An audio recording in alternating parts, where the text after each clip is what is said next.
ગુજરાત સહિત દેશના અન્ય રાજ્યોમાં ખાલી પડી રહેલી રાજ્યસભાની બેઠકો માટે ચૂંટણી પ્રક્રિયા ચાલી રહી છે। ત્યારે ગુજરાતની 4 બેઠકો માટે રાજુભાઈ શુક્લા, મુકેશભાઈ રાઠવા, માનસિંહ પરમાર, જીતેન્દ્ર કણઝારિયા સત્તાવાર રીતે બિનહરીફ જાહેર કરવામાં આવ્યા છે, જેથી હવે 18 જૂને યોજાનારી રાજ્યસભાની ચૂંટણી ગુજરાતમાં નહીં યોજાય। મહત્વનું છે કે હાલ ગુજરાત વિધાનસભામાં ભારતીય જનતા પાર્ટીનું સંખ્યાબળ 161 જેટલું છે અને કોંગ્રેસનું 12 તેમજ આપનું 5 જેટલું જ સંખ્યાબળ હોવાથી એક પણ વિપક્ષી પાર્ટીએ ઉમેદવાર ઉતાર્યો નથી, જેથી ચૂંટણી પંચે ગુજરાતમાં ભાજપના 4 ઉમેદવારોને બિનહરીફ જાહેર કર્યા છે।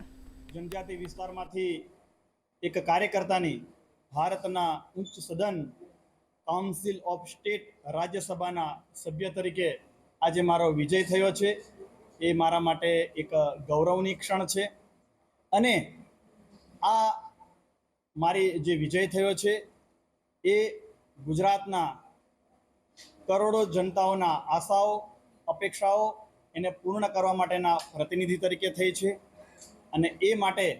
હું ગુજરાતના માનનીય તમામ વિધાયકોએ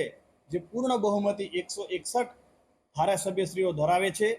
એમનો હું આ તબક્કે આભાર માનીશ અને એમણે જે અમારા પર વિશ્વાસ મૂક્યો છે એ વિશ્વાસને પૂર્ણ કરવા માટે અમે પ્રયત્ન કરીશું।